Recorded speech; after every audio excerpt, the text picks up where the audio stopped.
Video کو like کر کے آگے شیئر ضرور کر دینا. کیا اما حوا کو وجود عطا کیا آدم علیہ السلام کی بائیں پسلی سے. آپ کو میں پوچھنا چاہتا ہوں، اسلام میں ہر چیز میں دایاں افضل. کھانا شروع کرو دائیں ہاتھ سے، پانی پیو دائیں ہاتھ سے، چلو تو دائیں طرف سے، بیٹھو تو دائیں طرف، دایا دایا دایا، دائیں طرف سیدھی طرف سنت ہے. لیکن مولا میرے بات سمجھ میں نہیں آتی، میرے کریم تیری حکمتوں پہ قربان، ہر چیز کو تو نے دائیں طرف سے پسند کیا، لیکن جب عورت کو پیدا کیا تو نے بائیں پسلی سے پیدا کیا. تو گویا کہ قدرت کا نقیب جواب دے گا نادان، بائیں طرف دل ہے اور ہم نے دل کے سب سے قریب والی پسلی سے تیری عورت کو پیدا کیا. یا عورت کو پیدا کیا.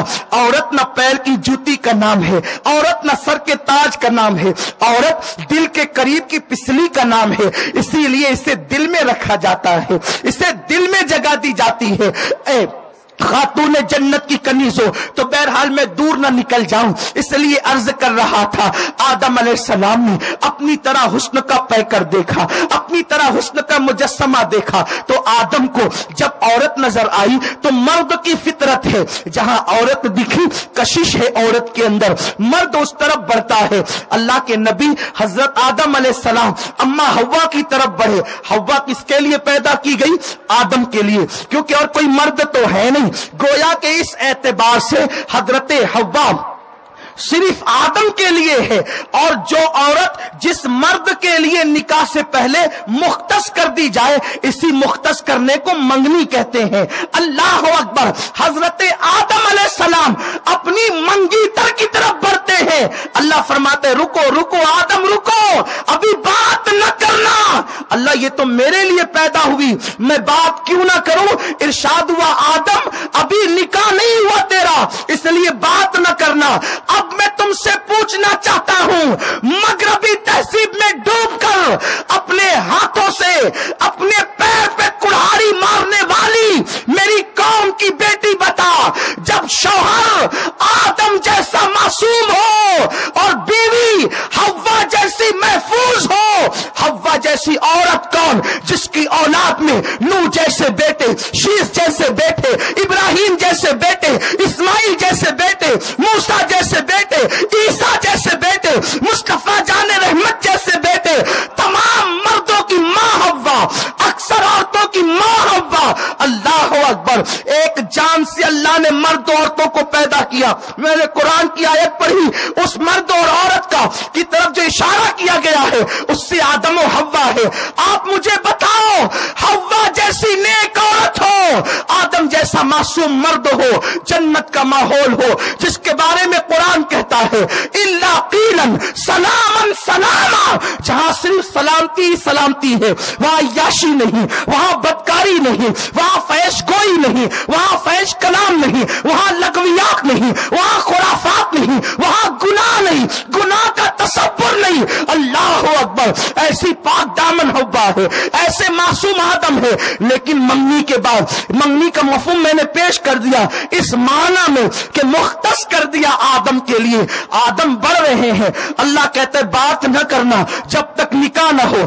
آپ مجھے بتاؤ، وہ آدم جس کی شرافت کی خیرات آدمی کو ملی تو وہ آدمی کہلایا، وہ انسان کو ملی تو وہ آدمی کہلایا. اس آدم کو کہا جاتا ہے آدم منگنی کے بعد بات نہ کرنا، یعنی مختص ہونے کے بعد بات نہ کرنا. اللہ کب تک؟ جب تک نکاح نہ ہو جائے. آپ مجھے بتاؤ، جنت کے ماحول میں جب آدم کو روک دیا گیا کہ نکاح سے پہلے حوا سے بات نہ کرنا، تو آج تمہیں کس نے اجازت دے دی کہ تم نکاح سے پہلے جو ہے وہ منگیتر کی بائک پر گھومو یا فون پر لمبی لمبی گفتگو کرو؟ بڑی معذرت کے ساتھ، نشتر جو لگاتا ہے وہ دشمن نہیں ہوتا. بھابیاں ٹرین کرتی ہے اپنی ننن کو، دیکھو ایسے بات کرنا. بڑی بہنیں چھوٹی بھائی بہن کو معاذ اللہ یوں گائیڈ کرتی ہے. دیکھ تیرے منگیتر کا فون آئے تو یوں ڈائلاگ بولنا، او ظالم بہن تجھے تو بہن زینب کی طرح ہونا چاہیے تھا، او ظالم بہن تجھے تو رقیہ کی طرح بہن ہونا چاہیے تھا، او ظالم بہن تجھے تو آسیہ کی طرح بہن ہونا چاہیے تھا. تو کتنی ظالم نکلی کہ چھوٹی بہن کو تم منگیتر سے بات کر کے اکسا کر اس کی زندگی کو برباد کر رہی ہے، اس کی زندگی کو تباہ کر رہی ہے۔ اسلام میں منگنی کے بعد لمبی لمبی گفتگو کا کوئی تصور نہیں، بوائے فرینڈ کا کوئی تصور نہیں، گرل فرینڈ کا کوئی تصور نہیں۔ جو محبت شادی کے بعد پیدا ہوتی ہے وہ بڑی پائیدار ہوتی ہے۔ کیا تم نے دادا دادی کی محبت کو نہیں دیکھا؟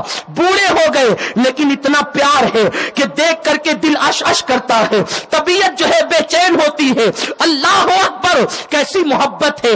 ہم اپنی ماتھے کی آنکھوں سے کبھی اپنے دادا دادی کو دیکھتے ہیں، کبھی اپنے والدین کو دیکھتے ہیں۔ اللہ اکبر، ایک مثالی محبت۔ اور آپ کو بتاؤں، محبت جب شادی کے بعد پیدا ہوتی ہے تو تاج محل بنتے ہیں، محبت جب شادی کے بعد پیدا ہوتی ہے سمرقند بنتا ہے، محبت جب شادی کے بعد پیدا ہوتی ہے بخارا وجود میں آتا ہے۔ محبوب کے رخسار کے تل پر کبھی سمرقند و بخارا بنتے ہیں، کبھی صورت ممتاز پر تاج کا وجود آتا ہے، لیکن جب شادی سے پہلے سب کچھ ہو جاتا ہے تو پھر طلاقیں واقع ہوتی ہے، گھر اجڑتے ہیں، اور یانیت کی بنیاد پر چند دن کی چاندنی، چند دن نہیں 4 دن کی چاندنی، پھر اندھیرا ہی اندھیرا ہوتا ہے۔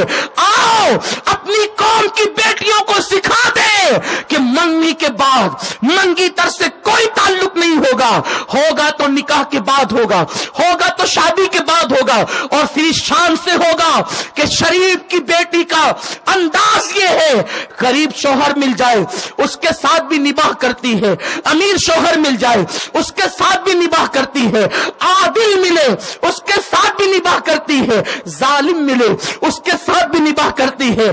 اللہ اکبر، شریفوں کی بیٹیوں کی پہچان ہے، گھر سے دلہن جوڑا پہن کر نکلتی ہے ماں کے گھر سے، اور شوہر کے گھر سے کفن پہن کر نکلتی ہے۔ وہ جھگڑوں کی داستان لے کر کبھی ماں باپ کو بہکانے نہیں آتی، کبھی ماں باپ کو ورغلانے نہیں آتی، اور اگر بیٹی آ بھی جائے تو ماں باپ سنت مصطفیٰ کے مطابق اس کو سمجھا بجھا کے رخصت کرتے ہیں۔ آؤ میں آپ کو بتاؤں، ہمارے بزرگوں نے اپنی کتابوں میں لکھا ہے، ایک مرتبہ یوں ہوا، نازوں سے پلنے والی، نم سے پلنے والی، اللہ اکبر، وہ سیدہ فاطمہ جو فرش پر چلے تو یوں لگتا ہے عرش زمین پر آ گیا، جس کے گھر میں سید الملائکہ جبریل امین بھی کبھی اجازت کے بغیر نہ آتے ہوں، وہ سیدہ کائنات۔ ایک مرتبہ کوئی بات ایسی ہو گئی، وہ کوئی بات یوں ہو گئی کہ مولائے کائنات نے کہہ دی بات، سیدہ ناراض ہوئی اور ناراض ہو کر کہا رکو، ابھی اپنے ابا سے یعنی مصطفیٰ کریم سے ہم آپ کی شکایت کریں گے۔ آ گئی، میرے نبی غیب دا نبی، میرے نبی کو اللہ نے علم ما کانا وما یکون عطا فرمایا۔